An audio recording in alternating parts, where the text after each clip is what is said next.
हरियाणा की हर अपडेट के लिए बेल आइकन दबाएं और सब्सक्राइब करें STV हरियाणा न्यूज। नमस्कार, प्राइम टाइम डिबेट में आपका स्वागत है। आपके साथ मैं हूं खालिद हसन।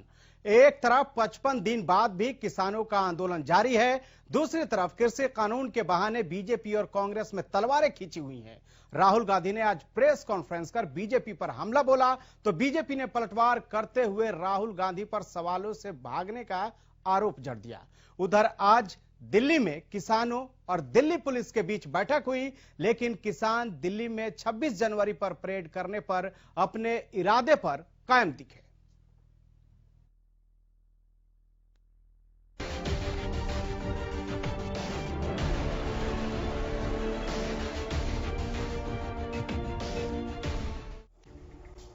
कृषि कानून के विरोध में 55 दिनों से किसानों का आंदोलन जारी है।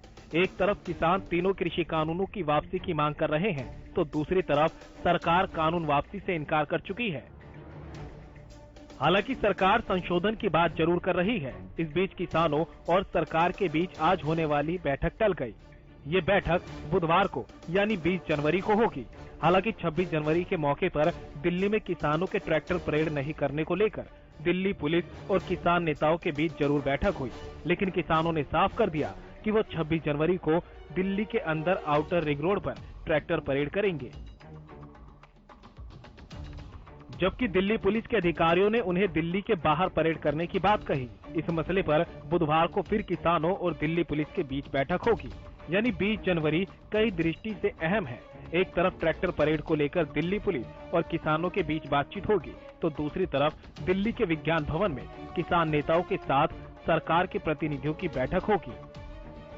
उधर इस मसले पर सुप्रीम कोर्ट में सुनवाई होगी। इससे पहले राहुल गांधी ने कृषि कानूनों के बहाने सरकार को घेरा।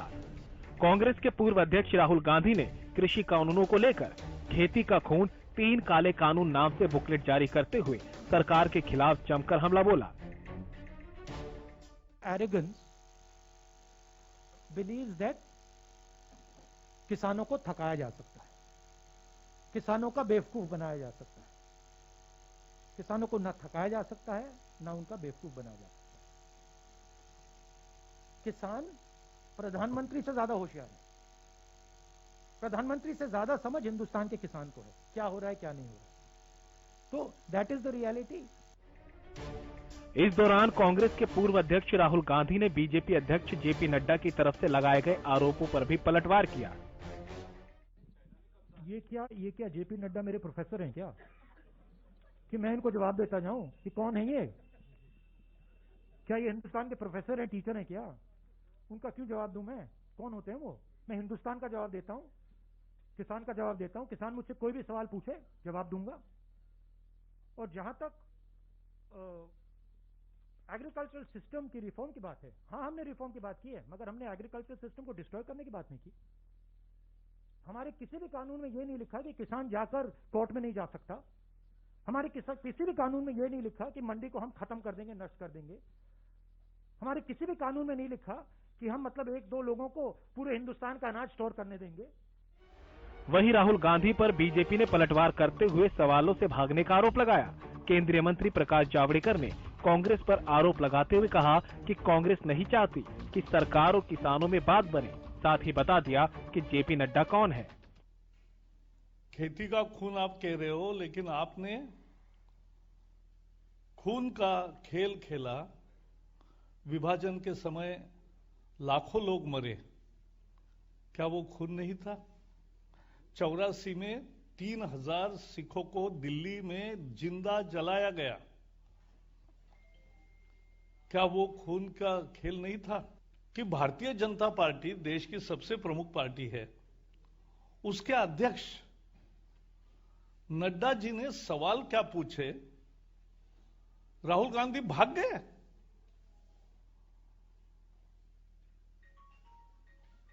प्रश्नों का उत्तर नहीं आता तो कबूल करो असफलता। लेकिन उन्होंने खेती पर सवाल पूछे, उन्होंने चाइना पर सवाल पूछे। एक का भी जवाब देने के बजाय अपनी चिरपरिचित असभ्यता का परिचय देते हुए राहुल गांधी ने कहा, नड्डा कौन होते हैं मुझे पूछने वाले?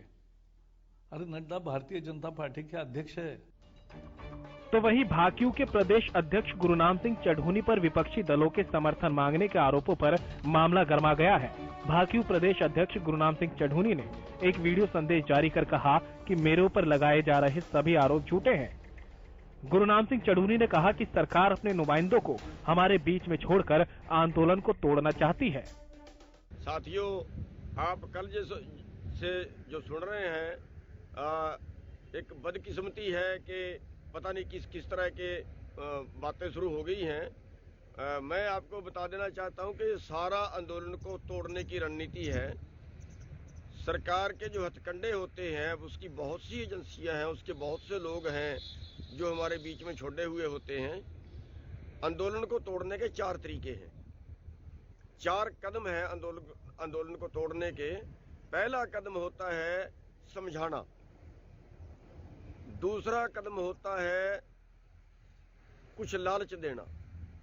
आमतौर पे ये 2 कदम सारे आंदोलन पार कर जाते हैं। और तीसरा कदम होता है दंडित करना। वो भी सरकार ने करके देख लिया, बहुत से मुकदमे बना लिए, बहुत से जो भी बाकी हथकंडे अपना सकते थे बहुत सा करके देख लिया। अभी किसी के पास नोटिस जा रहे हैं, किसी के पास कुछ और कर रहे हैं। मेरी एक और बात नहीं सामने आई, आज एक अखबार में मैंने पढ़ा कि गुरुनाम सिंह का मध्य प्रदेश में खाता है वो करेल रहे हैं। करेल ने सारे देश में देखे, सारी दुनिया में देखे कहाँ कहाँ गुरुनाम सिंह के खाते हैं। लेकिन एक चौथा पॉइंट होता है फूट डालना। जब 3 पॉइंटों पे सरकार फेल होती है तो कोई भी आंदोलन है वो चौथे स्टेज पे जाके, चौथी स्टेज कोई आंदोलन पार नहीं करता। वो फूट डालने का इनका चौथा स्टेप होता है और वो प्रयास सरकार ने शुरू कर दिए हैं। वहीं भाकियू के प्रदेश उपाध्यक्ष सत्यवान नरवाल ने भी कक्का के आरोपों को झूठा बताते हुए सरकार पर आंदोलन को तोड़ने का आरोप लगाया। देखिए, आरोप किसने लगाए हैं आप ये देखिए। वो सरकार का आदमी है, आरएसएस का आदमी है, मध्य प्रदेश का शिव कुमार, जिसको कक्का के नाम से जाना जाता है, वो बिल्कुल आरएसएस का आदमी है। एक आदमी वो इस कमेटी का एक सदस्य है, ना कि सादा कमेटी का ऐलान था। उसने अपने निजी विचार किए हैं, वो सरकार से मिल लिया है। इसलिए इस आंदोलन जब पीक पे है, पूरे देश के किसान और मजदूर और पूरी दुनिया के लोगों की इस आंदोलन पे निगाह है। ऐसे टाइम पर सरकार ने अनेकों चाल चल ली। कभी हमारे को कांग्रेसी बताएगा, कभी पाकिस्तानी बताएगा, कहीं चीन के बताएगा, कहीं टुकड़े टुकड़े गैंग के, कभी कुछ बताया गया। और ये आखिरी मतलब षड्यंत्र था सरकार का, कक्का के द्वारा ऐसे टाइम पे ऐसे हमारे किसान नेता के ऊपर जो सर्वश्रेष्ठ है, पूरी दुनिया जानती है, आरोप लगा के बदनाम करने की कोशिश की, इस आंदोलन को तोड़ने की कोशिश की। हम इसकी निंदा करते हैं। 55 दिन बाद भी समाधान के इंतजार में किसान आंदोलन पर बैठे हुए हैं। उम्मीद है कि बुधवार यानी 20 जनवरी को कोई रास्ता निकलेगा। यानी एक तरफ कोर्ट में सुनवाई होगी, दूसरी तरफ सरकार के साथ किसान नेताओं की बात होगी।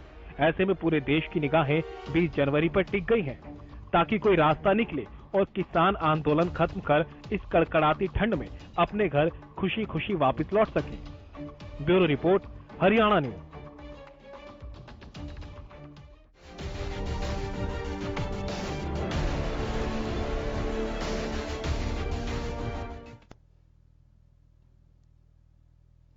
तो कानून बहाना है, सियासत चमकाना है, इसी पर चर्चा करेंगे। उससे पहले आपको आज के जो हमारे मेहमान हैं उनसे आपको मिलवा देते हैं। सबसे पहले स्वामी इंद्र राष्ट्रीय प्रवक्ता भाकियू के हमारे साथ जुड़ चुके हैं, विजेंद्र नेहरा प्रवक्ता बीजेपी हमारे साथ जुड़ चुके हैं, निकिता अरोड़ा प्रवक्ता कांग्रेस हमारे साथ जुड़ चुकी हैं और सुखवंत सिंह प्रवक्ता इनेलो हमारे साथ जुड़ चुके हैं। आप सब तमाम जो मेहमान हैं आपका बहुत बहुत स्वागत है।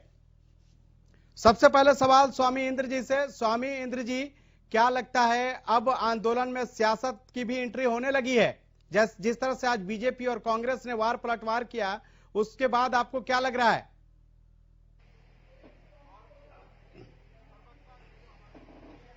देखिए खालिद भाई, आप लगातार जीरो ग्राउंड पे जाकर किसानों की समस्या को देख रहे हैं और बता रहे हैं।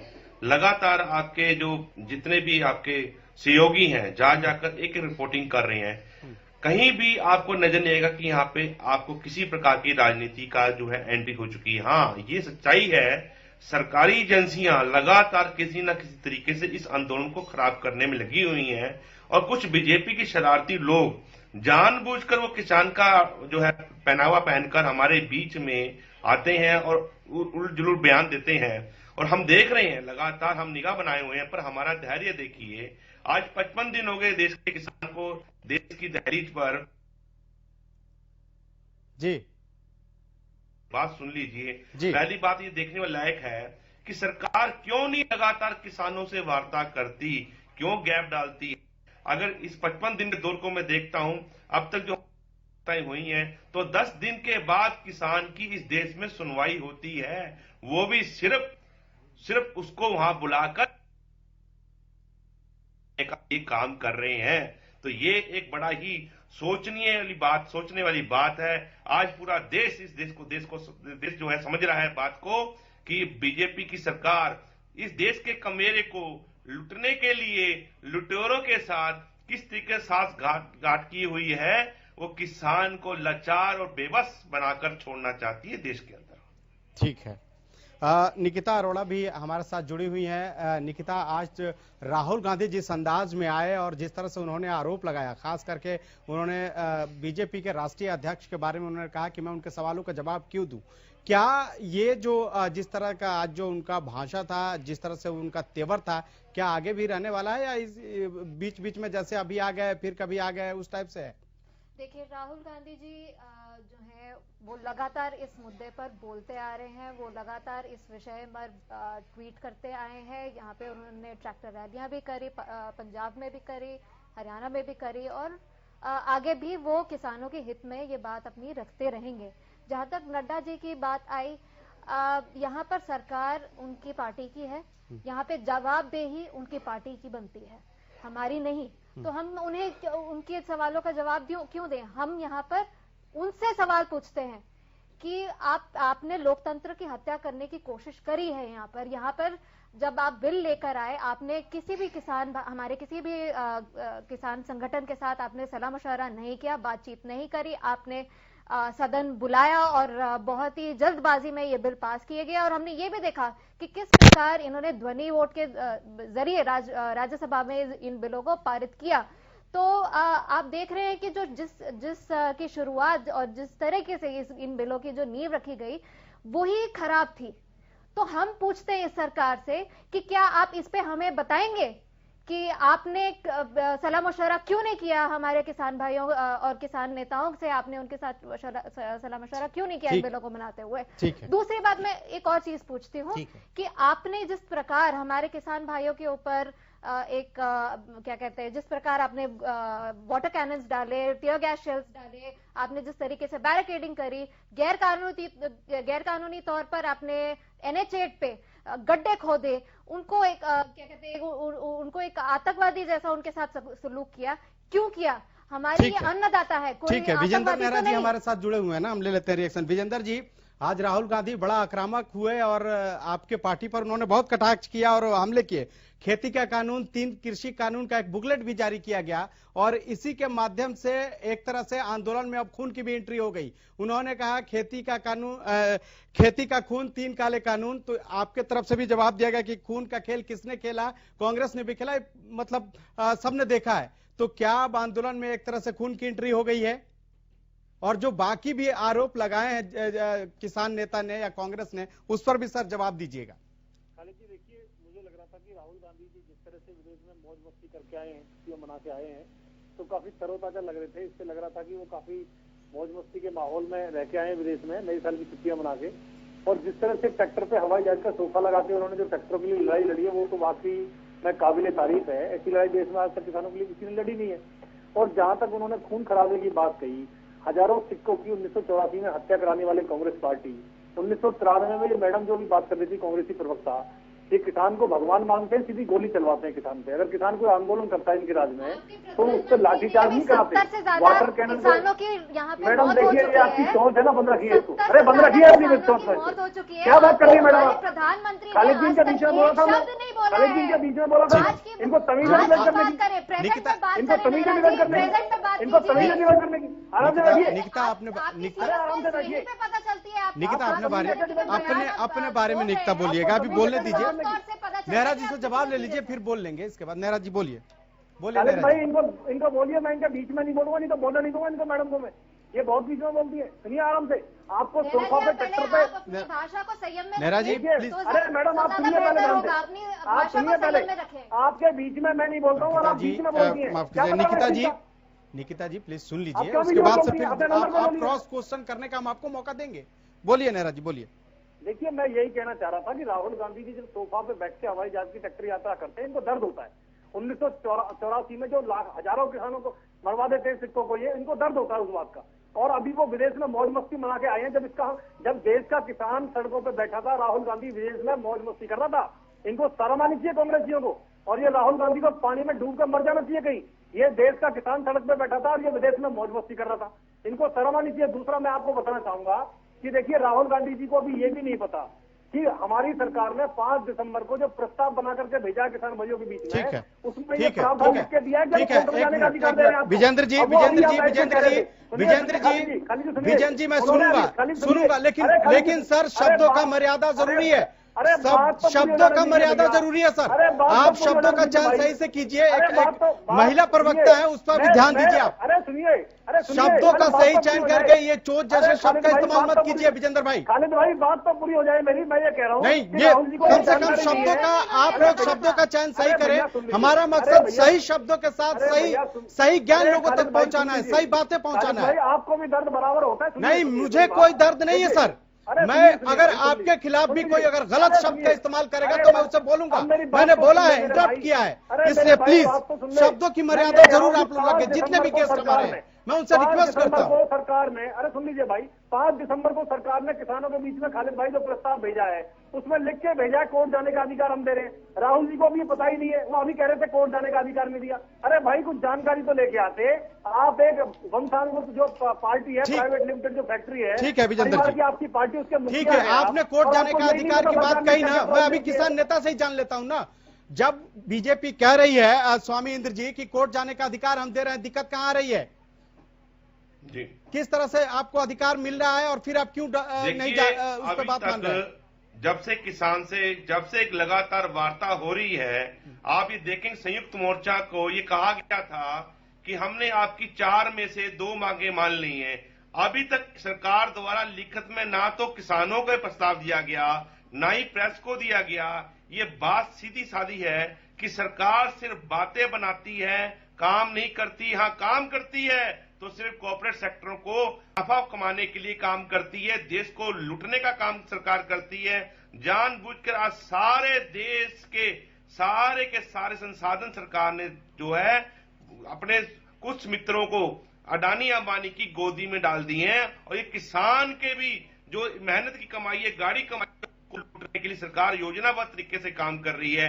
आप इनकी बातों को देख सकते हैं, समझ कि ठीक है, सुखवंत सिंह भी हमारे साथ, हम आपका जवाब लेंगे और विजेंद्र से। इनको सामने हमारी बहन बैठी हैं, उनके बारे में कैसा बोल रहे हैं, उनसे कैसा व्यवहार कर रहे हैं, आप समझ सकते हैं इनकी कहनी और सर करनी में बड़ा मैंने फर्क है। सब गेस्टों से यही कहा है कि प्लीज शब्दों की मर्यादा रखें, चाहे जो भी हो, आत्मसम्मान किसी का न छेड़े। सुखवंत जी भी हमारे साथ हैं। सुखवंत जी, मेरा सवाल यह है कि क्या अब आंदोलन खूनी सियासत की तरफ बढ़ने लगा है? जिस तरह से खून को लेकर जिस तरह के आज एक खेती का कानून 3 काले कानून कहा गया है, उसके बाद से अब बीजेपी की तरफ से भी पलटवार किया गया। क्या एक तरह से ये आपस में ही दोनों वार पलटवार कर आंदोलन को कहीं ना कहीं एक तरह से सियासी फायदा उठाने के चक्कर में है, आंदोलन के बहाने? खालिद भाई, आप सबको नमस्कार। और मैं बहुत पहले से आपके मंच के माध्यम से कहता रहा हूं कि सिर्फ कांग्रेस और बीजेपी ही पूरा देश नहीं है। बीजेपी चाहती है कि ये कांग्रेस वर्सेस हो जाए, कांग्रेस चाहती है ये बीजेपी वर्सेस हो जाए, और ये दोनों ही अपनी एक दूसरे की कमियां छिपाने के लिए एक दूसरे पर आरोप लगाते हैं। आप मेरे को 10 सेकंड का समय एक्स्ट्रा दें, मैं क्लियर करूंगा कि किस प्रकार से दोनों मिले हुए। आप देखेंगे कि कमेटी में जिन जिन महानुभावों को सुप्रीम कोर्ट द्वारा लिया गया है, वो सब कांग्रेस के समय अहम पदों पर थे। उनमें से एक व्यक्ति ने यह कहा कि ये कृषि सुधार 1991 की तरह हैं, और 1991 में कौन फाइनेंस मिनिस्टर था, किसकी सरकार थी? मनमोहन सिंह जी की। साफ है वो मनमोहन सिंह जी का एक तरह से प्रशंसा कर रहे हैं, और कांग्रेस भी इसी तरह के लाना चाहती थी। ये जो आरोप है वो कोरोबरेट होते हैं, और निश्चित रूप से राहुल गांधी या कांग्रेस के किसी भी नेता को इन बिलों के ऊपर घड़ियाली आंसू बहाने का कोई अधिकार नहीं है, क्योंकि वो लोग भी इसी प्रकार के बिल लेकर के आना चाहते थे। असल बात ये है खालिद भाई कि दोनों ही पार्टियां इस देश के किसानों की दुश्मन है, दोनों ने ही छला है, और तभी तो 70 साल में किसान की हालत हुई है। जहां तक 84 के दंगों की बात और ये एक दूसरे के ऊपर आरोप लगाते हैं, मैं अपने बीजेपी के प्रवक्ता साथी से पूछना चाहूंगा कि चलो कांग्रेस ने तो सिखों का नरसंहार किया, आडवाणी जी और वाजपेयी जी की क्या भूमिका थी? संघ और बीजेपी ने क्या उस वक्त उसका विरोध किया या समर्थन किया था इंदिरा गांधी जी का? अब असल बात यह है कि ये दोनों एक तरह से बिहेव करते हैं, दोनों की एक तरह की विचारधारा है, दोनों एक तरह से ही गांव ग्रामीण अंचल को, किसानों को या पसीने से जो भी अपनी मेहनत करके रोटी खाता है उसको मारना चाहते हैं। और दोनों ये कह देते हैं, बीजेपी ये कह के बचाव कर लेगी कि देखो कांग्रेस ने ये किया, कांग्रेस ये कह के बचाव कर लेगी कि देखो बीजेपी ने ये किया। खालिद भाई असल में पूरा देश इन दोनों की राजनीति को समझ चुका है। ये चाहते हैं कि राहुल वर्सेस हो जाए, मोदी वर्सेस राहुल एक हो जाए, जिस प्रकार से बीजेपी का एक इनकी इजी पिच होती है जिसके ऊपर ये लेकर के आना चाहते हैं, और ये सारे मुद्दे साइड में चले जाएं। लेकिन खालिद भाई किसान ने अपने मुद्दों को पहचानना शुरू कर दिया है। उसके लिए मटेरियल बीजेपी नहीं है, उसके लिए मटेरियल कांग्रेस नहीं है, उसके लिए मटेरियल कोई और नहीं है, उसके लिए मटेरियल अपने मुद्दे हैं। आज के दिन ये लोग क्यों डिरेल करना चाहते हैं? आप इन तीनों कृषि कानूनों के ऊपर बात करिए ना, जो किसान के लिए जहर है, जो किसानों के लिए डेथ वारंट है, उस पर ना बात करके आप साइड में क्यों जाना चाहते हैं? आप अपनी इजी को जाना चाहते हैं। ये असल में दोनों मिले हुए, राहुल गांधी भी इनकी मदद करता है गाहे बगाए, और ये दोनों एक दूसरे के साथ मिक्सिंग करके, और एक बॉन्डिंग है इनके बीच में, और वो बॉन्डिंग इन दोनों को जब भी दोनों के ऊपर संकट आता है, दोनों उसी प्रकार का राग अलापना शुरू कर देते हैं, और ये दोनों बच के निकल जाते हैं। ठीक है सुखवंत जी, अभी हमें यहाँ ब्रेक के लिए रुकना होगा, लेकिन ब्रेक के बाद लौटेंगे तो कांग्रेस और बीजेपी से जो आपने सवाल उठाया है उन दोनों पर हम जवाब जरूर लगातार कानून बहाना है, सियासत चमकाना है पर चर्चा कर रहे हैं। जिस तरह से सुखवंत सिंह प्रवक्ता इनेलो का जिस तरह सवाल उठाया, उन्होंने कहा कि कांग्रेस घड़ियाली आंसू बहा रही है इस कानून पर। निकिता, क्या जवाब होगा आपका? देखिए खालिद जी, पहले तो मैं एक चीज कह दूं कि मैं उस पर जरूर बात करूंगी। पहले मैं ये बात कह दूं कि हमारे जो जितने भी बीजेपी के प्रवक्ता आते हैं डिबेट्स में, ये बार बार ऐसा क्यों होता है कि ये अपशब्द यूज करते हैं मेरे खिलाफ। ये सीधे तौर पे ये दर्शाता है कि ये कितना महिलाओं को समान रूप से देखते हैं, नहीं देखते हैं, ये साफ तौर पे दिखता है। और किस तरीके की इनकी जो महिला विरोधी सोच है वो इसमें दर्शाती है ये इनके बोल में। दूसरी बात, आपका जो सवाल है, जो इनेलो के जो प्रवक्ता जी ने सवाल उठाए हैं, मैं उस पर साफ तौर पे मैं एक चीज बता दूं। हमने जो बिल या कानून हमने जो जिसका प्रस्ताव रखा था, उसमें हमने ये बात नहीं कही थी कि हम किसानों का अधिकार छीन लेंगे उनका कोर्ट में जाने का। वो हमने ये कभी नहीं कहा। दूसरी बात, हमने ये कभी नहीं कहा कि हम लोग सिर्फ केवल 2 या 3 उद्योगपतियों को हम क्या कहते हैं मौका देंगे वेयर हाउसेस खड़ा करने का, और हमारे जितना भी जो है ग्रेन्स और प्रोड्यूस जो है उसको वहां पे स्टोर करने का, हमने ये भी नहीं कहा। तीसरी बात, मैं ये भी कह दूं कि हमने ये बात भी नहीं की कि हम मंडी को हटाएंगे। हमने ये सुझाव रखा, हमने रिफॉर्म्स की बात करी। रिफॉर्म्स क्या थे वो हम बता देते हूँ। रिफॉर्म ये था कि एक मंडी ना हो, बट जगह जगह पे मंडियां हो, ताकि जो छोटे किसान हैं उनको भी आसानी हो कि वो सीधे रूप से जाकर अपना जो है वो जाके वहां पे बेच पाए। तो ये हमारा प्रस्ताव था। तो इससे साफ तौर से ये साफ तौर से पता चलता है कि हमारी जो मंशा थी वो कितनी सही थी और कितनी गलत मंशा से बीजेपी ये कानून। विजेंदर जी, सुखवंत जी ने कहा कि बीजेपी और कांग्रेस दोनों इस कानून पर मिले हुए हैं, क्या सही है? देखिए, मैं बताना चाहूंगा खालिद जी कि जिस तरह से राहुल गांधी जी ने आज प्रेस कॉन्फ्रेंस में ये स्वीकार किया है कि हमने भी रिफॉर्म्स की बात की थी, और अभी जिस तरह से मैडम कह रही हैं कि भाई हमने ये बात नहीं की, हमने वो बात नहीं की, तो अपना मैनिफेस्टो अगर मैडम पढ़ के आती तो बहुत अच्छा होता। नहीं तो मेरे पास इनका मैनिफेस्टो भी अच्छे तौर से जानती हूँ। अब देखिए फिर देखिए खालिद जी देखिए, फिर देखिए इनको क्या सभ्यता है, इनको क्या तमीज है। ये महिला का कोटा लेके यहाँ बैठी है और बीच में बोलेंगी सबकी, और इनके बीच में कोई नहीं बोलेगा, इनके बीच में कोई नहीं बोलेगा। खालिद भाई इसको बुलवाइए पहले, ठीक है खालिद भाई इनको बुलवाइए पहले, आप पढ़िए, ठीक है खालिद भाई इनको बुलवाइए पहले आप पढ़ के आइए अच्छे से हमारे मैनिफेस्टो को, खालिद भाई इनको बुलवाइए। ठीक है, आपका सवाल हो गया, बोलिए। बोलिए मैडम विजेंद्र पहले डिबेट करने की तमीज सीख लीजिए, उसके बाद भाषणबाजी करना सुन लीजिए पहले। प्लीज आप अपनी बात अरे सुन रखिए, लीजिए पहले। बात रखिए, अरे आप आप टाइम मत किल कीजिए अरे मैडम आप प्लीज। बीच में, अरे मैडम आप मैडम बीच में क्यों बोलती है ये बताइए? अपने नंबर पे कोटा पूरा नहीं होता आपका बोलने का, आप बीच में क्यों बोलती है ये बताइए? तरीके से आप बीच में क्यों बोलती है? डिबेट में आप बीच में क्यों बोलती है मैडम? आप बोलिए। खालिद जी बुलवाओ इनको पहले, भाई इनका अभी पेट नहीं भरा, बुलवाइए इनको। आप खाली बोलो, आप बोलो इनको मैडम। बोलिए कि ये मुझे शिष्टाचार सिखा रहे हैं यहाँ पर, अरे ये आप आप बोलो मैडम, शब्द बोलो आप। प्रयोग करते आ रहे हैं, जो भी नहीं, डिबेट बोलिए होता है मैडम। उसमें आप शब्द खालिद भाई इस्तेमाल बुलवाओ करते इनको। हैं। प्लीज एक एक इमरान करके, ये लोग एक एक करते हैं, करके। सवालों का जवाब क्यों खालिद नहीं भाई देते? बुलवाओ इनको। ठीक है, आप ही के सवालों का जवाब लेते हैं। बोलिए विजेंद्र जी, बोलिए नहीं खालिद भाई इनको बुलवाओ, इनको बुलवाओ आप। बोलिए बोलिए बोलिए, आप बोलिए। नहीं इनको बुलवाइए भाई, ये बीच में ना बोले तो मैं बोलूं। फिर ये बोलती है कि बदतमीजी होगी इनके साथ में, आप बीच में बोलेंगी। सर शब्दों का तो चयन करना होगा ना, डिबेट तो होता है ना। इस तरीके से अगर डिबेट चलेगी तो मैं इस डिबेट में निकिता शामिल होना नहीं प्लीज, चाहती। निकिता प्लीज, अगर बात कर रहे हैं ना हम, प्लीज। खालिद भाई आप सुनिए, उनको देखिए, पहले मैं बोलिए बता कि रहा हूं। तमीज से बात कर रहे हैं। बिल्कुल विजेंद्र जी, थोड़ा मर्यादा रखें, हम लोग टीवी पे डिबेट कर रहे हैं, हम कहीं चौराहे पे नहीं है ये सर, कहीं चौराहे पे नहीं है, इसलिए आप अपनी बात रखिए, आपकी बात रखने का मैं मौका पूरा दे रहा हूँ। निकिता जी प्लीज बोलिए सर, बोलिए नहीं बोला, ठीक है। बोलिए अब मैं विजेंद्र जो जी। खालिद भाई बताना चाह रहा था कि इनके मैनिफेस्टो में लिखा हुआ है कि एपीएमसी को हम खत्म कर देंगे। क्या इससे बुरी कोई बात हो सकती है कि कोई व्यक्ति लेकिन राहुल गांधी तो ये बात आज मना कर रहे थे। राहुल गांधी तो कह रहे थे कि हमने कहीं नहीं लिखा कि मंडियां कमजोर कर देंगे हम। मेरे पास इनके मैनिफेस्टो की कॉपी है, ये देखिए, इसमें लिखा हुआ 18 नंबर पॉइंट पे मेरे पास ये भी है मैनिफेस्टो की को कॉपी। देखिए। इन्होंने ये बोला है कि हम एपीएमसी को खत्म कर देंगे, यानी एपीएमसी का मतलब आप समझ रहे हैं कि मंडी सिस्टम को हम खत्म कर देंगे। इसीलिए तो मैडम कह रही है कि हम नई मंडी बनाएंगे, ये इनका कहने का मतलब। और वो बात है कि ये कह रही है हम नई मंडी बनाएंगे। अब आप मुझे बताइए खालिद जी, इनकी हुड्डा कमेटी की रिपोर्ट क्या कहती है? शरद पवार जी तो कृषि मंत्री थे केंद्र में, उन्होंने क्या सिफारिश की थी मुख्यमंत्रियों को चिट्ठी लिख के? राहुल गांधी जी ने जो आलू की कहानी सुनाई थी, आलू से सोने तो निकालते हैं वो लोकसभा के अंदर। ये देखिए फिर बीच में बोल रही है मैडम, ये फिर बीच में बोल रही है मैडम, ये फिर बीच में बोल रही है मैडम। खालिद भाई ये फिर बीच में बोल रही है, आप देखिए ये फिर बीच में बोल रही है, कमाल ये है, फिर बीच में बोल रही है। गुमराह करने में आपसे नंबर रुका नहीं 1। जाता है मैडम, मैडम आपसे रुका नहीं जाता है। मैं आपके बीच में नहीं बोला था ना, चुप लीजिए आप आराम से। देखिए खालिद भाई मैं बताना चाहूंगा कि अपने समय के अंदर ये राहुल गांधी जी ने आलू से सोना निकाल के लोकसभा में बोला था कि मुझे किसान मिला था, उसने कहा था मैं डायरेक्ट कंपनी को अपना माल क्यों नहीं बेच पाता। तो राहुल गांधी जी ने लोकसभा में यही पैरवी की, दीपेंद्र जी ने यही पैरवी की, कपिल सिब्बल जी ने यही की। स्वामीनाथन आयोग की रिपोर्ट 2006 से लेकर 2014 तक ये लागू नहीं कर पाए। उसके अलावा लेकिन सर हुड्डा जी तो ने कहते हैं कि हमने कोई ऐसी सिफारिश नहीं की। हुड्डा कमेटी, अच्छा क्या सिफारिश थी हुड्डा कमेटी की? वो कहते हैं मैंने किसानों के खिलाफ कोई ऐसी सिफारिश नहीं की, हमने तो C2+50 की बात की थी, वो तो आपने लागू ही नहीं किया।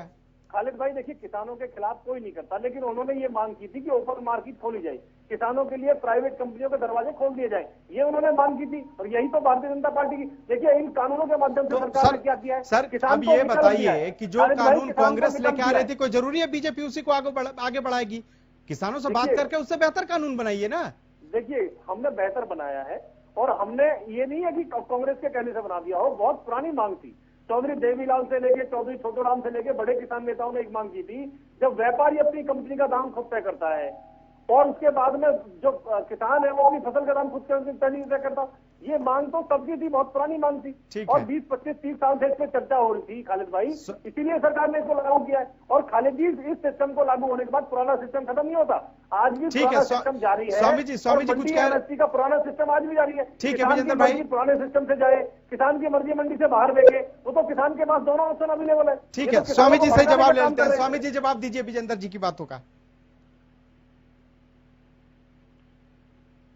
खालिद भाई, जिस प्रकार से विजेंद्र नेहरा जी अपने ऊपर लिपापोती करने का काम कर रहे हैं, इन्होंने कांग्रेस के ऊपर जो है ठिकरा फोड़ रहे हैं अपनी नालायकी का। आज सरकार में आप हैं ना कि कांग्रेस है, जवाबदेही आपकी बनती है। आप मुझे ये बताइए, प्रधानमंत्री कैसे कहते हैं कि राज्यों को, जो राज्य किसानों को बोनस देगा उन राज्यों से केंद्र जो है प्रोक्योरमेंट नहीं करेगा, यानी कि एफसीआई से इनकी परचेज नहीं होगी। यानी साफ स्पष्ट है कि आपने किसानों का बोनस रोका हुआ है। आप मुझे बताइए, जब से बीजेपी की सरकार आई है आज तक किसान को किसी फसल का आपने बोनस दिया तो बताइए? आपने किसान का बोनस भी मारा है और किसान की मेहनत को भी आपने लूटने का आप काम किया है।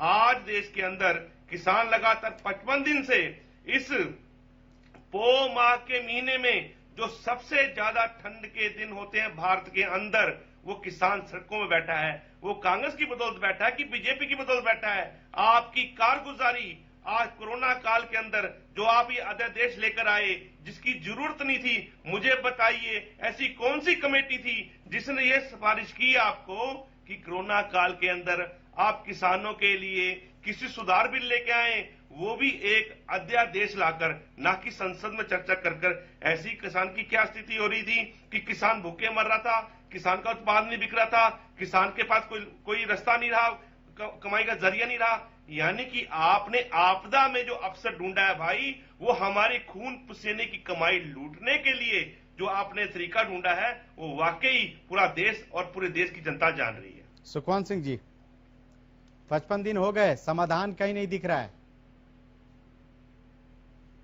कैसे निकलेगा हाल? खालिद भाई, सबसे पहले तो बीजेपी और कांग्रेस के दोनों ही प्रवक्ताओं ने दबी जुबान में ये बात मान ली कि वो दोनों ही मिले हुए हैं। कांग्रेस की जो सम्माननीय प्रवक्ता जी ने कहा कि हमने ये नहीं ये किया था, ये नहीं ये किया था, वो एक झाड़ी के आसपास लठ मारने की कोशिश है। अन्यथा साफ है कि यहीं के यही बिल भी कांग्रेस लेकर के आने वाली थी, और दोनों ही ने मान लिया कि हम दोनों मिले हुए हैं और मिलकर के किसानों का गला घोट रहे हैं। खालिद भाई, 55 दिन हो गए और मैं बिल्कुल स्वामी जी की बात से सहमत हूं कि आज इस ठंडी के मौसम में जब किसान अपने परिवारों से दूर और बहुत किसान अपने परिवारों के साथ दिल्ली की सीमा पर इस ठंडे मौसम में पड़े हैं, जब रजाई में दुबके हुए भी आपको ठंड सताती है, तो वो लोग सड़कों पे हैं। अब सरकार की कितनी बड़ी ये नालायकी है कि वो उनके साथ बात नहीं करती, और बात करती है तो समय को किल करने के लिए करती है।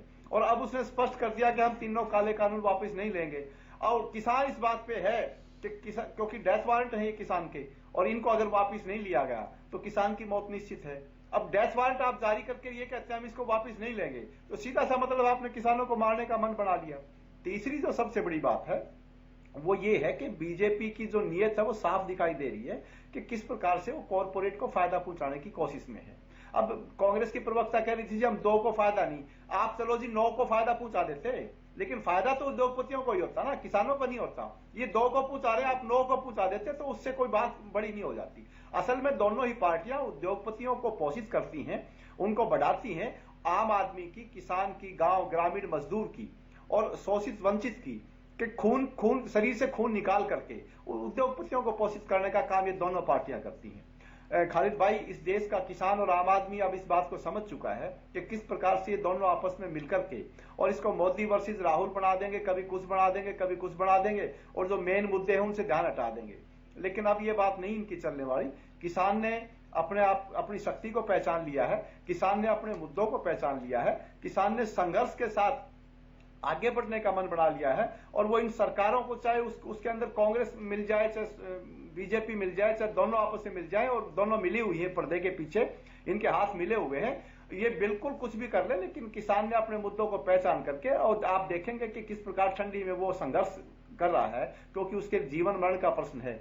वो ये अगर ये तीनों काले कानून लागू हुए तो उसका डेथ वारंट, उसकी मौत निश्चित है, और अगर वो इनको वापस करा पाया तो उसका जीवन संभव है। विजेंद्र जी, होगा वापस कानून? कर दीजिए ना ऐलान भाई, कर दीजिए, केंद्रीय नेतृत्व से बात करके एक बार कुछ तो आप लोग कीजिए कि किसान चले जाए खुशी खुशी घर। सर खालिद भाई, देखिए, केंद्रीय नेतृत्व ने बड़ा स्पष्ट किया है कि कृषि कानूनों के अंदर जो किसान भाई बिंदुवार चर्चा करने के बाद में संशोधन कराना चाहते हैं, सरकार सब संशोधन करने के लिए तैयार है। किसान संशोधन तो नहीं चाहते ना सर, वो डायरेक्ट समाधान चाहते हैं। अब आप बार बार बीच में टोकेंगे मेरे भाई, किसी को नहीं टोकते हैं, मुझे बोलने तो दीजिए। आपने नहीं ऐसी बात नहीं है, मैंने आपको सिर्फ याद दिलाया है। अरे सुन लीजिए भाई, कोई बात नहीं, अब तो याद दिला दिया तो आर्गुमेंट मत करिए, सुन लीजिए। देखिए, मैं बताना चाहूंगा कि भारत सरकार का रुख बड़ा स्पष्ट है कि कृषि कानूनों में कोई भी संशोधन कराना चाहे किसान भाई तो भारत सरकार तैयार है। कानून ऐसे रद्द नहीं होते हैं, और देश के सभी सांसदों ने मिलकर पूरी लोकसभा के अंदर ये प्रस्ताव पास होकर कानून बने हैं। और जहां तक बात है, जब अध्यादेश लाकर आप कानून बना सकते अरे सुनिए हैं भाई, तो क्यों नहीं अरे खालिद भाई, सरकार अरे अध्यादेश लाकर कानून अरे पास मैं कर सकती आपके है? बीच ठीक में है, बोला स्वामी था, जी, स्वामी जी नेहरा जी के पूरे जवाब, जितनी बातें नेहरा जी कह रहे हैं उसका जवाब, उनके सवालों का जवाब लेंगे हम आपसे। देश की जनता, देश का जन्म बोलने दीजिए नेहरा जी को। स्वामी जी बताइए ना, ऐसी कौन सी उपलब्धियां कानून होने वाली हैं जो स्वामी जी, आपको प्लीज। नेता बनने हो जाएगी? आपने कंपनियों को फायदा बचाने के लिए काम किया है, आज पूरा देश आपको बोल रहा है, महाराष्ट्र बोल रहा है, उत्तर प्रदेश बोल रहा है, तमिलनाडु बोल रहा है, आंध्र प्रदेश बोल रहा है, 4 लाख किसानों को आपने कर दी है। और बोलिए सर, बोलिए आप, विजेंद्र जी बोलिए। स्वामी जी सुन लीजिए। 25 मेरे किसान साथी वीर गति को प्राप्त हो गए हैं। स्वामी जी, आप लोगों की बदौलत आप सबसे बड़े हत्यारे हैं। स्वामी जी, के अंदर क्या आप नेता बनने के चक्कर में किसी की बात भी नहीं सुनना चाहते। आपके गुरनाम सिंह चटर्जी के गुंडागर्दी की भाषा स्वामी जी एक एक करके बोले ना, आवाज। के आरोप लग रहे हैं गुरनाम स्वामी जी पहले सुन स्वामी जी, लीजिए, नेता जवाब बनने की बहुत दीजिएगा। बोलिए गलती है, नेहरा आप जी। बन जाएंगे नेता, आप पक्का नेता बनेंगे, सुन लीजिए लेकिन ध्यान से। देखिए मेरा एक तो खालिद भाई ये है कि जिस तरह से मैडम ने कहा था कि 2 कंपनियों को फायदा पहुंचाने के लिए इसमें है, तो मेरा मैडम से विनम्र निवेदन है कि मुझे कृपया उस कानून का नाम बताएं जिसमें 2 कंपनियों को फायदा पहुंचाने की बात लिखी हुई है, कृपया करके। दूसरा मेरा सवाल है मैडम से कि तीनों कृषि कानूनों के नाम बता दीजिए। टीवी पे मैडम किसानों के बारे में डिबेट करने आई हैं आप, तीनों कृषि कानूनों के कृपया नाम बता दीजिए।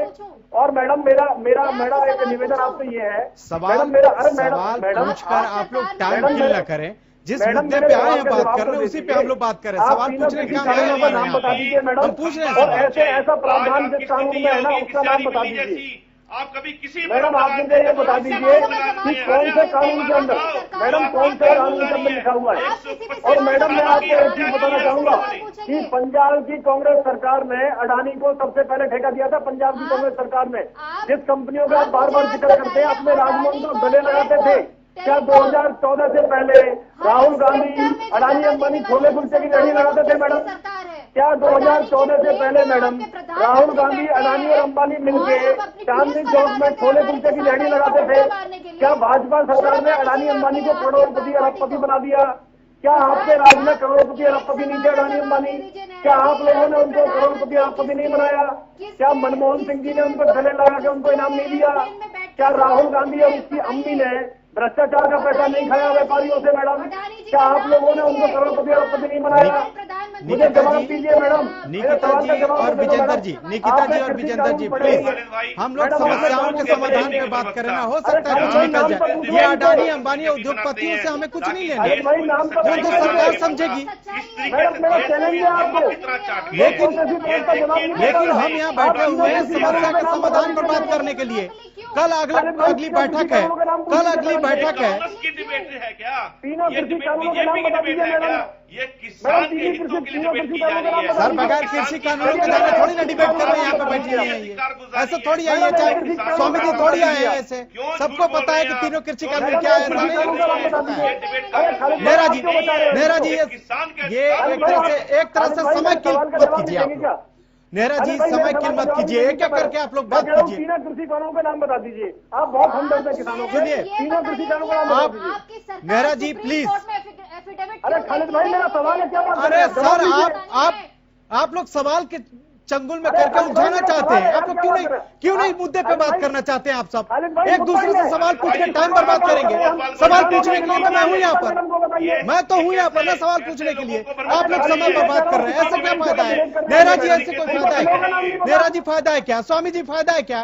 निकिता फायदा है क्या? कोई फायदा नहीं है। हम एक सार्थक बहस करें ना, सार्थक बहस करें, एक मैसेज दे लोगों को। आप लोग एक दूसरे पे आरोप लगाते रहते हो और इसके वजह से जो दर्शक है उसको तो कुछ नहीं समझ आता। जवाब नहीं दिया है यहाँ पर खालिद जी। अरे मैडम आप तो जवाब दे दीजिए। नेहरा जी ने एक भी उत्तर दिया है। अरे मैडम एक सवाल का जवाब तो आप दे दीजिए। तीनों कृषि कानूनों का नाम बता दीजिए मुझे। तीनों कृषि कानूनों का नाम बता दीजिए मैडम। मैडम तीनों कृषि कानूनों का नाम बता दीजिए।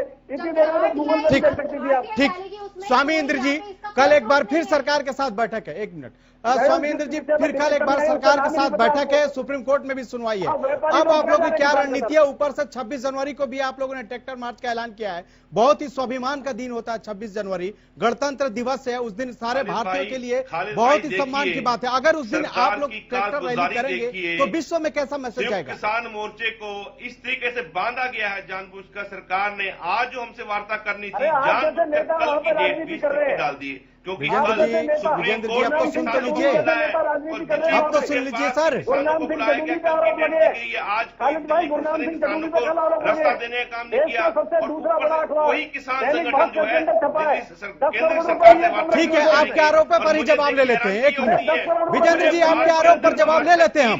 स्वामी जी, स्वामी जी, स्वामी जी, विजेंद्र जी, विजेंद्र भाई प्लीज, विजेंद्र भाई प्लीज। सांसद ने ये और ऐसे लोग जो बैठे हैं किसान नेता बन गए हैं, ये किसानों का टोला ओढ़ करके राजनीति कर रहे हैं। और ये स्वामी जी का किसानों से बोलने में नहीं है। मैं जानता हूँ अम्बाला से ये शहर में रहते हैं, इनको कोई मतलब नहीं है किसानों से। बताइए कितनी खेती के नाम है, किस तरह की खेती करते हैं स्वामी जी? भाइयों, मैं अरे आपसे स्वामी जी, आप कौन से गाँव में रहते हैं, प्रधानमंत्री कितनी खेती करते हैं, क्या आपको खेती है? उसके पास कोई विभाग भी अरे आप नहीं शहर में रहते है, हैं, आप व्यापारी उद्योगपति आदमी है, किसानों का मुखौटा ओढ़ के। स्वामी जी बताइए ना कितने बड़े किसान है आप, कौन से गांव में रहते, कितनी खेती करते हैं? मुझे सब पता है आपकी सच्चाई। आप मुझे बताइए स्वामी जी, आप अम्बाला में शहर में रहते हैं, आपको क्या मतलब है किसानों से? आप बताइए। सुखवंत सिंह जी, सुखवंत सिंह जी, कहीं ना कहीं टाइम किल किया जा रहा है, जवाब कोई नहीं देना चाहता। मैं कौन हूँ? स्वामी जी, आप जैसे लोग, सुखवंत जी बोलिए प्लीज। किसान आंदोलन को बदनाम कर रहे हैं गुरनाम सिंह चटोनी, और आप जैसे लोग कांग्रेस का एजेंट बन करके काम कर रहे हैं। और आप चाहते हैं कि जैसे आपने 1993 में। यही विजेंद्र जी, यही तो दिक्कत है। आपको किसानों में एजेंट दिखाई देता है, कभी खालिस्तानी दिखाई देता है, कभी कुछ दिखाई देता है। सर ऐसे बात बनेगी क्या? विजेंद्र जी, विजेंद्र जी, आप किसी किसान नेता के लिए ऐसे शब्दों का इस्तेमाल कर रहे हैं, बात बनेगी? कल बात होनी है, उससे पहले आपको एजेंट दिखाई देने लगे। आप बताइए गुरनाम सिंह चटोनी उस पर हम जवाब ले रहे थे, लेकिन आप जवाब सुनना नहीं चाहते। हम जवाब ले रहे थे, स्वामी जी से मैंने कहा कि भाई जवाब दीजिए, आप सर सुनना नहीं चाहते, बीच में आप बोल रहे हैं। हमने पूछा ना उनसे कि जो आरोप लग रहा है गुरनाम सिंह चटोनी पर वो बताएं स्वामी जी, लेकिन आप सुनना ही नहीं चाहते। खालिद भाई एक बात कहना चाहूंगा, गुरनाम सिंह चटोनी पर आरोप हमने नहीं लगाए, इनके ही किसान संयुक्त मोर्चे के किसान। सर तो उसका जवाब ले लीजिए आप। अब आप शांत हो जाइए, स्वामी जी से जवाब ले लेते हैं, बताते हैं क्या। स्वामी जी बोलिए, स्वामी जी बोलिए, विजेंद्र जी के जवाबों का सवालों का जवाब दीजिए, बोलिए। देखिए, ये पूरे देश को जवाब देना हमने, खाली विजेंद्र जी को देना। ये हमारा धर्म बनता है कि जब हम किसान की बात कर रहे हैं तो हम बिल्कुल निष्पक्ष होकर बात करें। यही हुआ था जब गुरनाम सिंह जी के ऊपर किसी प्रकार से उन पर आरोप लगे थे, तो उनको संयुक्त किसान मोर्चा ने 7 सदस्यीय कमेटी में बुलाया था। उन्होंने अपना पक्ष रख दिया और 7 सदस्यीय कमेटी ने उनको अपना अंग मान लिया है, उनको जो है क्लीन चिट दे दी गई है। और पूरा देश जानता है कि संयुक्त किसान मोर्चे के आज वो अभिनंग है। अब विजेंद्र जी, अब तो आप संतुष्ट हो गए होंगे। ये खालिद भाई मुझे बताइए, जिस अखबार ने ये खबर छापी थी उसने अपनी खबर का खंडन नहीं किया है। उसने आज भी माना है कि 10 करोड़ रुपए लिए हैं अखबार के माध्यम से, अगर मैं बात करूं तो। और उन्होंने कांग्रेस से सांठगांठ के आरोप लगाए हैं। तो आप क्लीन चिट कैसे दे सकते हैं? आप या तो अखबार के माध्यम से निकलवाइए, अखबार अपनी गलती माने। अखबार ने स्पष्ट रूप से लिखा है कि अखबार की खबर के अनुसार 10 करोड़ रुपए कांग्रेस से लेकर के सरकार गिराने की डील गुरनाम जी ने की है। और गुरनाम सिंह चटोनी जी के राजनीतिक बैकग्राउंड है खालिद जी, आप देखिए खालिद जी, अरे सुनिए स्वामी जी, सुनिए, खालिद जी, गुरनाम सिंह चटोनी जी का राजनीतिक माहौल है। आप देखिए वो चुनाव लड़ते रहे, इससे पहले भी 2019 में खालिद जी उन्होंने चुनाव लड़ा था, उनका राजनीतिक बैकग्राउंड है। स्वामी जी सुनिए, अरे स्वामी जी सुनिए, आप सुनिए, देखिए खालिद जी, गुरनाम सिंह चटोनी जी 2019 में उन्होंने चुनाव लड़ा था, उनकी 13 सौ उम्मीदवारी थी, उनकी जमानत रखी है। अगर उन्हें अपने छोड़ रखते हो कैसे कह सकते हैं? उससे पहले खालिद जी 2014 में उनकी धर्मपत्नी ने चुनाव लड़ा था, उनकी जमानत जब होगी थी। सुखवंत जी, सुखवंत जी, राजनीतिक अच्छी लगती, आप सीधी बात बताइए। अरे स्वामी जी, गुरनाम सिंह चटोनी जी ठीक है, राजनीतिक बैकग्राउंड है। मैं कहना चाहूंगा स्वामी जी, गुरनाम सिंह चटर्जी का राजनीतिक बैकग्राउंड है। 2014 ये जिस तरह से अभी कल जिस तरह से बैठक होना है उससे पहले जिस तरह के अभी शब्दों का इस्तेमाल किसानों के लिए हो रहा था, किसान नेताओं के लिए, आपको क्या लगता है इससे मामला सुलझेगा या और उलझेगा? इस मामले में राजनीति कर रहे हैं जल्दी से विजेंद्र जी मेरे पास समय कम है, हम आपके पास आएंगे। अभी जरा सुखवंत जी से ले लेते हैं कमेंट। बोलिए सुखवंत जी, जल्दी से बोलिएगा सर।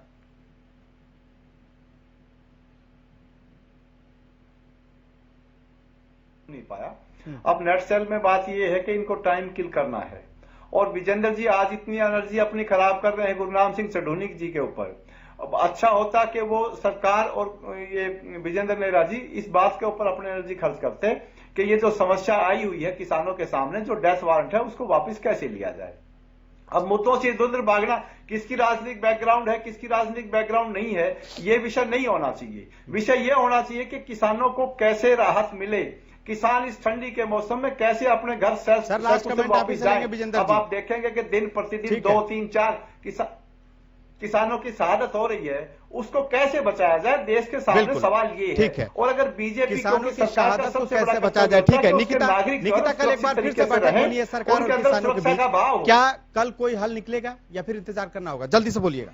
देखिए, पहले तो अगर कोई हल निकलना होगा तो उसके लिए बीजेपी सरकार को किसानों को पहले तो ये बदनाम करना बंद करना चाहिए और उनकी जो मांग है उसको माननी चाहिए और ये 3 कानून रद्द करने चाहिए। और एक छोटी सी और बात कह दूं कि जिस प्रकार प्रधानमंत्री एक पाकिस्तान नवाज शरीफ से मिलने चले जाते हैं बिन बुलाए, वैसे ही अगर एक छोटा सा जेस्चर अगर वो जाकर हमारे किसान भाइयों से भी मिल ले तो उनके लिए अच्छा होगा। ठीक है, इस पर विजेंद्र जी से जवाब लेंगे। स्वामी इंद्र जी, कल बैठक होनी है एक बार फिर से, क्या उम्मीद है?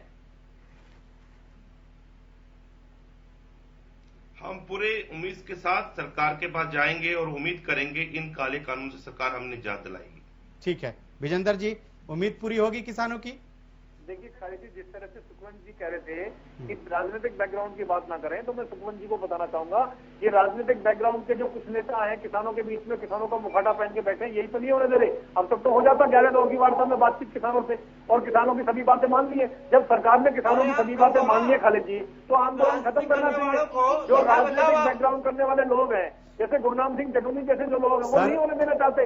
गुरनाम सिंह चटर्जी पे आप ये जो बात कह रहे हैं तो सरकार को उनसे बात ही नहीं करना चाहिए, वो तो बातचीत करने वाले समिति में है।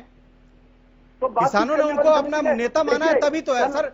राजनीति में चुनाव लड़ना ऐसा तो नहीं है कि वो किसान नेता नहीं हो सकता। आप भी तो किसान हैं, आप भी बीजेपी में हैं, आप भी रोज कहते हैं कि मैं किसान वापस ले लो, किसी सबकी राजनीति रह जाएगी। मैं अगर किसान हूँ खालिद भाई तो मैं एक राजनीतिक पार्टी का सदस्य हूँ। वो किसान का मुखौटा उनका 2 चुनाव में जमानत जब्त करा चुके हैं पहले।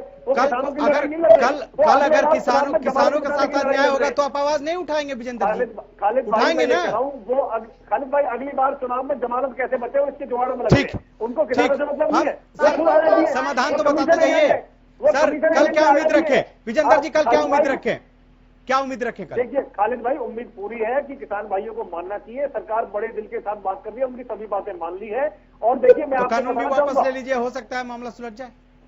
देखिए कानून ऐसे वापस नहीं होते, फिर तो सीए वाले आएंगे, राम मंदिर के विरोध वाले आएंगे, धारा 370 वाले आएंगे। ये तो धारा 370 की बात ही नहीं है, ये तो अन्नदाता की बात है जो सबकी पेट भरते हैं भैया। ये तो अन्नदाता की बात है जो सबकी पेट भरते हैं। सुन लीजिए अन्नदाता, सुन लीजिए, मैं भी अन्नदाता हूँ। देखिए सारे लोग आएंगे कि बोलेंगे हमारे कानून वापस लीजिए, राम मंदिर के विरोध वाले बोलेंगे राम मंदिर का कानून वापस लीजिए, कानून वापस करने से क्या देश को विकास होने वाला है ये बता दीजिए। लेकिन विजेंद्र जी जब प्रधानमंत्री 2014 में बने तो उन्होंने कितने कानूनों को वापस ले लिया? अरे अगर नहीं लगता, उनको भी लगता था उस समय कि ये कानून फायदे का नहीं, वापस ले लिया। अगर किसानों को लग रहा है, मांग कर रहे हैं, तो आप लोग भी बात रखिए। खैर, आप तमाम गेस्ट हमारे साथ जुड़े, इसके लिए आपका बहुत बहुत शुक्रिया।